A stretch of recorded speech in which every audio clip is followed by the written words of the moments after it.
Disclaimer. Ang balitang ito ay hango sa mga opisyal na ulat at social media updates.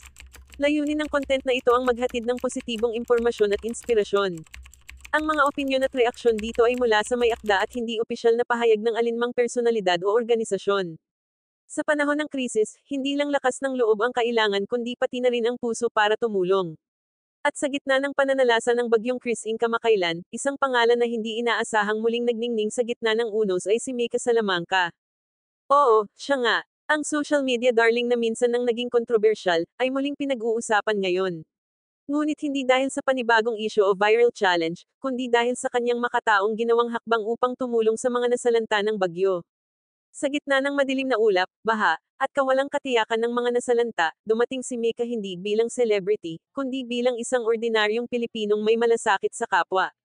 Ayon sa mga ulat at larawan na kumalat sa social media, nakita si Mika Salamanca na personal na nag-volunteer sa isang relief operation sa Marikina at Quezon City. Hindi siya nagdala ng camera team, wala ring pasabog na announcement, tahimik, simple, pero totoo ang kanyang pagtulong. Kasama niya ang ilan sa kanyang mga kaibigan, kabilang ang Rumord close friend na si Will Ashley, at sabay-sabay nilang tinulungan ang mga lokal na community kitchen na magluto ng mga hot meals para sa evacuees. Ayon sa isang volunteer ng nasabing lugar, walang cart arte si Mika. Nakasimpleng damit lang, nag-apron pa, at hindi tumigil sa paghiwa ng gulay, pagtulong sa pagluluto, at pamimigay ng pagkain sa evacuees. Napansin din ng mga taong naroon na hindi lang siya basta-basta nagpakita. Nagstay siya ng ilang oras, nakipag-usap sa mga tao, nakinig sa kanilang mga kwento, at siniguradong bawat bata at matanda sa evacuation center ay nakakain at napangiti, kahit papaano. May mga video rin nakuha ng mga kapwa volunteer kung saan maririnig ang boses ni Mika na nagsasabing, kahit oras lang ang maibigay mo, malaking bagay na yon. Hindi kailangan ng milyon, minsan sapat na ang presensya mo para iparamdam sa kanila na hindi sila nag-iisa. At doon mo makikita ang pagbabago sa imahe ng isang Mika Salamanca.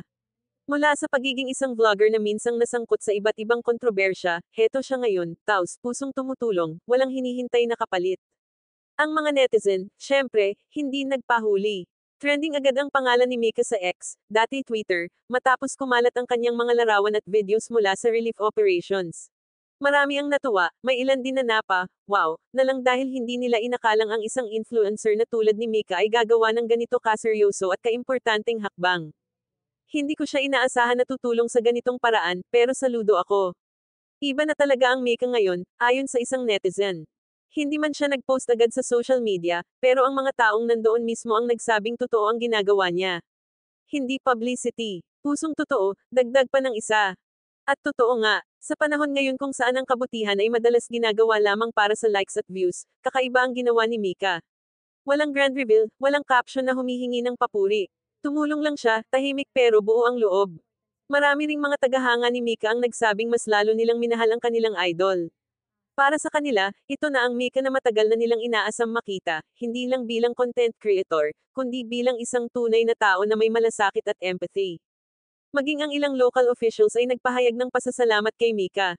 Ayon kay Kapitan Liza Santos ng Barangay Tumana sa Marikina, malaking tulong ang pagpunta niya rito, lalo na sa mga kabataang evacuees. Isa siyang inspirasyon. Nakita nila na kahit artista ka, pwede kang tumulong sa paraang simple pero makabuluhan.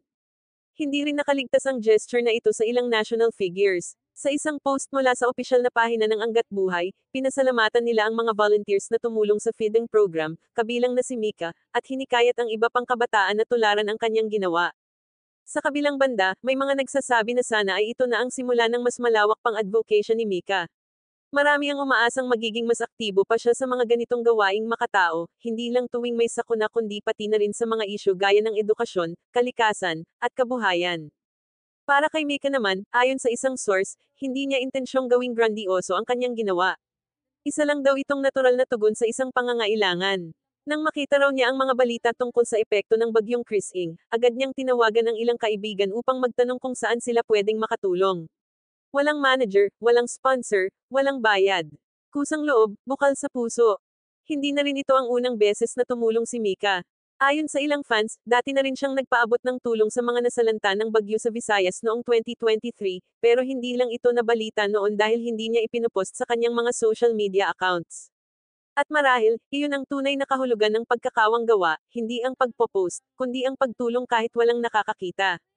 Sa panahon ngayon na punong-puno ng negativity, disinformation, at personal na interes, nakagagaan ng loob ang balitang ito.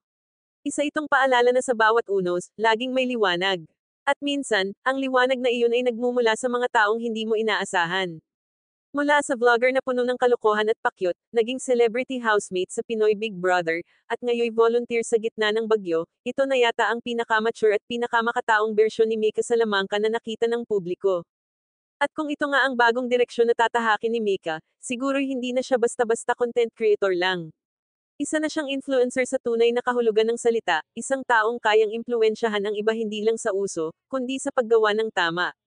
Sa huli, isang simpleng tanong ang naiwan sa bawat isa sa atin, kung si Mika Salamanca nga ay kayang gumawa ng ganitong kabutihan, ikaw, kailan ka magsisimula? Kung nagustuhan mo ang ating showbiz updates, huwag kalimutang mag-subscribe para di ka mahuli sa mga bagong video.